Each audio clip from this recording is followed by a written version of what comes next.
കത്തുകൊണ്ട് ആ ഹുദ്ഹുദിനോട് സുലൈമാൻ നബി അലൈഹിസ്സലാം പറയുന്നത് എന്താ? ഇദ്ഹബ് ബി കിതാബി ഹാദാ, ഇദ്ഹബ് നീ പോവുക, ഇദ്ഹബ് നീ പോവുക. ദഹബ യദ്ഹബുവിന്റെ അമ്ര ഓർഡർ ക്രിയയാണ്, കൽപ്പനാ ക്രിയയാണ് ഇദ്ഹബ്. ഇദ്ഹബ് ഇദ്ഹബ് നീ പോവുക, ബി കിതാബി എൻ്റെ കത്തും കൊണ്ട്, എൻ്റെ എഴുത്തും കൊണ്ട്. കിതാബിന് എഴുത്ത് എന്നും പറയും, പുസ്തകം എന്നുള്ളതിനും തന്നെ പ്രയോഗിക്കാം, കിതാബ് തന്നെ പ്രയോഗിക്കാം.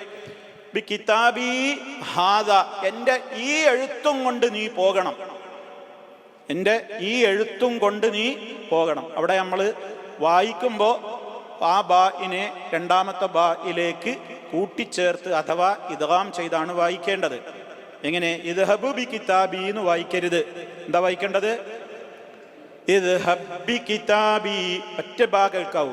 ഇദ്ഹബ് ബി കിതാബി, ഇദ്ഹബ് ബി കിതാബി എന്ന് വായിക്കാൻ പാടില്ല.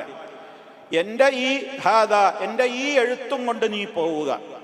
എന്നിട്ട് ഫഅൽഖിഹ് ഇലൈഹിം, ഫഅൽഖിഹ് ഇലൈഹിം, നീ അത് അവർക്ക് ഡെലിവർ ചെയ്യണം. ഫഅൽഖിഹ് ഇലൈഹിം, നീ അത് അവരിലേക്ക് ഇട്ട് കൊടുക്കണം, അവർക്ക് ഇട്ട് കൊടുക്കണം. അൽഖാ, അൽഖാ യുൽഖി, അൽഖാ എന്ന് പറഞ്ഞാൽ ഇട്ടുകൊടുത്തു എന്നാണ്. അൽഖാ എന്ന് എഴുതുമ്പോൾ ഖായിൻ പിന്നെ ഖാഫിന്റെ ശേഷം യാ ആണ് വേണ്ടത്. അൽഖാ യുൽഖി, അൽഖി നീ ഇട്ടുകൊടുക്കുക. ഫഅൽഖിഹ് ഇലൈഹിം, നീ അവരിലേക്ക് ഇട്ടുകൊടുക്കുക. സുമ്മ തവല്ല അൻഹും, സുമ്മ പിന്നീട്, പിന്നെ അത് ഇട്ടുകൊടുത്തിട്ട് പെട്ടെന്നുകൊണ്ട് പോരരുത്. അത് ലെറ്റർ കത്തവിടെ ഡെലിവറി ചെയ്തിട്ട് എന്ത് ചെയ്യരുത്? ഈ പെട്ടെന്നൊന്നും പോരരുത്. സുമ്മ പിന്നെ, തവല്ല അൻഹും, നീ അവരിൽ നിന്ന് അല്പം മാറി നിൽക്കണം. തവല്ല മാറി നിന്നു, എന്നിട്ട് തെറ്റി വഴിമാറി നിന്നു, ഇതിനാണെന്ന് പറയാ തവല്ല. തവല്ല അൻഹും, അബസ വ തവല്ല, മുഖം ചുളിച്ചു, ഒന്ന് പിന്തിരിഞ്ഞു കളഞ്ഞു എന്ന് പറഞ്ഞില്ലേ അവിടെ? ഇവിടെ തവല്ല, നീ ഒന്ന് മാറി നിൽക്കണം. അൻഹും, അവരിൽ നിന്ന്. എന്നിട്ട് ഫൻളുർ, ഫൻളുർ നീ നോക്കുകയും ചെയ്യുക. ഫൻളുർ നീ നോക്കുകയും ചെയ്യുക, നീ ഒന്ന് വീക്ഷിക്കണം, നീ വീക്ഷിക്കണം. മാദാ യർജിഊൻ, മാദാ എന്താണ്, യർജിഊൻ അവർ ആൻസർ തരുന്നതെന്ന്. എന്താണ് അവരവിടെ ആൻസർ, അതിനവിടെ എന്താ തീരുമാനിക്കുന്നത്, എന്താണ് അവരതിന് മറുപടി പറയുന്നത് എന്ന് നീ എന്ത് ചെയ്യണം? ഒന്ന് മാറി നിന്നിട്ട് നീ വീക്ഷിക്കണം. ഇതാണ് ഇപ്പൊ ഹുദ്ഹുദിന് കൽപ്പിക്കുന്ന ഓർഡർ, അതാണ്. അൽഖിഹ് നീ അതിനെ ഇട്ടുകൊടുക്കണം, ഇലൈഹിം അവരിലേക്ക്. സുമ്മ പിന്നീട് തവല്ല അൻഹും, നീ അവരിൽ നിന്ന് അല്പം മാറി നിൽക്കണം. ഫൻളുർ എന്നിട്ട് നീ നോക്കണം. മാദാ യർജിഊൻ, എന്താണ് അവർ മടങ്ങുന്നത് എന്നാണ് ഉദ്ദേശം. എന്ന് പറഞ്ഞാൽ എന്താണ് അവരതിന് മറുപടി തീരുമാനിക്കുന്നത് എന്ന് നീ എന്ത് ചെയ്യണം? മനസ്സിലാക്കണം. അപ്പോ ഇവിടെ നമ്മൾ മനസ്സിലാക്കിയിരിക്കേണ്ടത്, ഇപ്പൊ ഞാനൊന്ന് പരിശോധിക്കട്ടെ, നീ സത്യമാണോ പറയുന്നത് അതോ നീ കളവ് പറയുന്നവരിലൊക്കെ പെട്ടുപോയിട്ടുണ്ടോ എന്ന് ഞാനൊന്ന് പരിശോധിക്കട്ടെ. അപ്പോ സുലൈമാൻ നബി അലൈഹി സ്വലാത്തു വസ്സലാം പരിശോധിച്ചിട്ടുണ്ടാവും. അങ്ങനെ പരിശോധനയിൽ അദ്ദേഹത്തിന് ബോധ്യമായിട്ടുണ്ടാകും എന്ത്?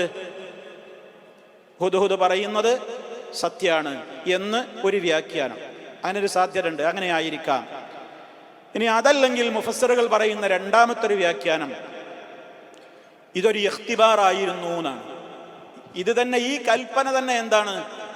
ഒരു പരീക്ഷണമായിരുന്നു. ഈ ഹുദ്ഹുദിനോടുള്ള കൽപ്പന, നീ എൻ്റെ ലെറ്ററും കൊണ്ട് പോകണം, അവിടെ അത് കൊടുക്കണം, എന്താ അവരുടെ മറുപടിയിന് ദൂരെ മാറി നിന്ന് നീ വീക്ഷിക്കണം എന്നൊക്കെ പറഞ്ഞാൽ, സത്യമാണെങ്കിൽ പക്ഷിക്കൊരു കുലുക്കമുണ്ടാവില്ല, വേഗം അനുസരിച്ച് പോകും. അല്ല പറഞ്ഞത് മുഴുവൻ കളവാണെങ്കിലോ എന്താ ഉണ്ടാവുക? കഴിയില്ല, എവിടേക്കായി പോവുക? നമ്മുടെ സാധാരണ ഒരാളോട് പരീക്ഷിക്കാൻ വേണ്ടി ഒരു കാര്യം സത്യമാണോ അല്ലെങ്കിൽ കളവാണോ എന്ന് പറയുമ്പോൾ ഒരാൾ പറയണ്, ഇന്ന മാർക്കറ്റിൽ പോയാൽ ഈ മാർക്കറ്റിൽ നിന്ന് പിന്നെ 10 റുപ്യ കിട്ടുന്ന സാധനം ഇങ്ങേ പുറത്തുനിന്ന് 5 റുപ്യക്ക് ഞാൻ വാങ്ങിയിട്ടുണ്ട് എന്ന് പറഞ്ഞാൽ വേഗം കാശ് എടുത്തു കൊടുക്കുക, നാട് പോയിട്ടൊന്ന് മേടിച്ചു കൊടുന്ന. സത്യമാണെങ്കിൽ അയാൾ വേഗം സ്വീകരിച്ചോ പോയി വാങ്ങും. അല്ലെങ്കിലോ അല്ലെങ്കിൽ അയാൾക്ക് വാങ്ങാൻ കഴിയില്ല. ഒരു സാധാരണ ഒരു നാടൻ ഉദാഹരണം പറയാണ്. അപ്പോൾ അതൊരു പരീക്ഷണമായിരുന്നു. അപ്പോൾ ആ പരീക്ഷണം എന്ന നിലക്കാണ് ഇത് പറഞ്ഞത്. എന്ത്, എൻ്റെ ലെറ്റർ കൊണ്ട് നീ പോകണം, അതവിടെ കൊടുക്കണം, എന്നിട്ട് മാറി തന്നവരുടെ മറുപടി എന്താണെന്ന് വീക്ഷിക്കണം. അങ്ങനെയും ആവാം. അങ്ങനെ രണ്ട് നിലക്കും ഇതിന് വ്യാഖ്യാനം പറയപ്പെട്ടിട്ടുണ്ട്.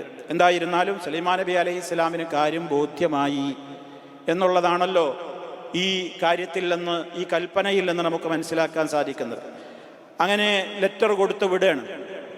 അങ്ങനെ കത്ത് കൊണ്ടുപോയി വിടാൻ ഈ നിലക്ക് ഹുദ്ഹുദിനെ അവിടെ ഉപയോഗപ്പെടുത്തുകയാണ്. അതൊക്കെ അത്ഭുതകരമായ കാര്യമാണ്. പക്ഷി അതുകൊണ്ട് പോകുന്നു. അങ്ങനെ അവിടെ കൊണ്ടുപോയി പറഞ്ഞതുപോലെ പക്ഷിക്കറിയാം ഇതെവിടെയാണ് കൊണ്ടുപോയി സമർപ്പിക്കേണ്ടത്, ഇടേണ്ടത് എന്നൊക്കെ അറിയാം. അങ്ങനെ ആ പക്ഷി അത് കൊണ്ടുപോയിട്ട് അവിടെ ഇട്ടു. ഖുർആൻ അതിൻ്റെ കുറഞ്ഞ ഭാഗമല്ലേ ഇങ്ങനെ പറയുള്ളൂ, ബാക്കി ഭാഗങ്ങൾ നമ്മളങ്ങനെ മനസ്സിലാക്കണം സന്ദർഭത്തിൽ നിന്ന്. അങ്ങനെ പക്ഷി ആ കത്തൊക്കെ കൊണ്ടുപോയി ഈ രാജ്ഞിയുടെ മടിത്തട്ടിലേക്ക് വീഴുന്ന നിലക്ക് അതവിടെ നൽകി അല്പം മാറി നിൽക്കുകയാണ്.